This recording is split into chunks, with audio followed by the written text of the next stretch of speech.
প্রিয় শিক্ষার্থীরা, আমরা আজকে শিখব আরবি ভাষার অতীতকালের ক্রিয়া বিভক্তি 13টি, তাই না?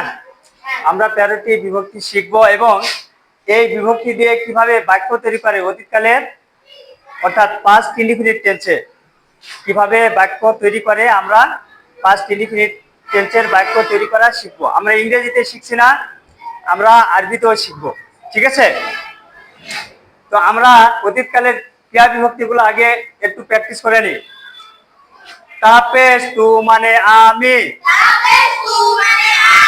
নুনালি জবর না মানে আমরা, তা জবর তা মানে তুমি একজন পুরুষ, তাজের তি মানে তুমি একজন মহিলা, তাপেস্তু তাপেস্তু বিমালি জবর মা,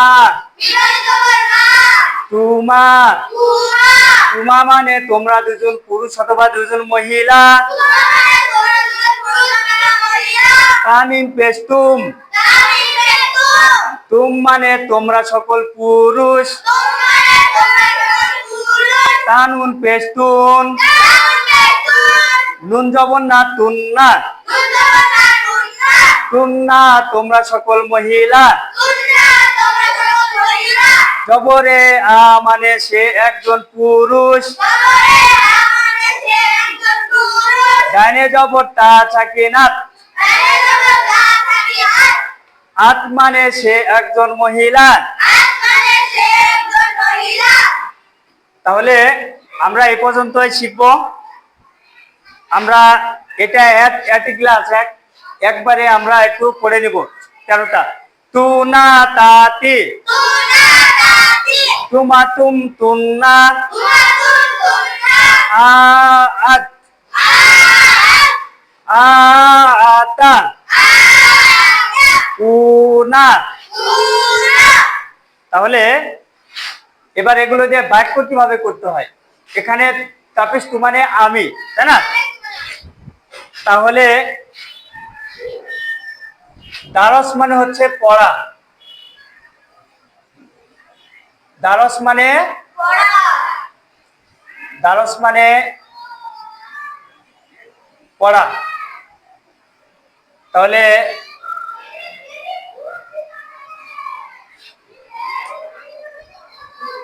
আমরা যদি এখন বলি যে আমি পড়ি, তাহলে এই যে তাপিস্তুটা দারসের সাথে যোগ করতে হবে, শেষে যোগ করে দিতে হবে। তাহলে আমি পড়লাম, এটা হলো অতীতকালের, অর্থাৎ পাস্ট ইনডিফিনিট টেন্স হবে। তাহলে আমি পড়লাম দারাস্তু,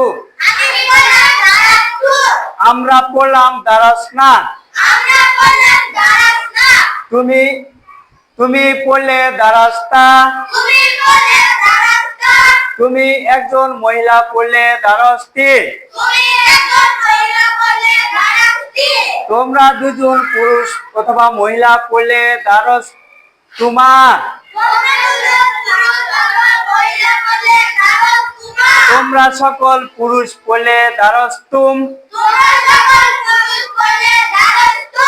তোমরা সকল মহিলা পড়লে দারস্তুমা দারস্তুন্না, সে একজন পুরুষ পড়লো দারস আ, সে একজন মহিলা পড়লো দারাসাত। আমরা এভাবে পর্যায়ক্রমে আরো বাক্য চেঞ্জ করব, ঠিক আছে? দারস মানে পড়া, জাহাব মানে যাওয়া, ঠিক আছে? তারপরে কাতাব মানে লেখা, তো কাতাবতু, কাতাব না, কাতাবতা, কাতাবতি, এইভাবে আমরা পর্যায়ক্রমে আমরা আরবিতেও কথা বলা শিখবো, আরবি গ্রামারও আমরা শিখবো ধীরে ধীরে, ঠিক আছে? ধন্যবাদ সবাইকে।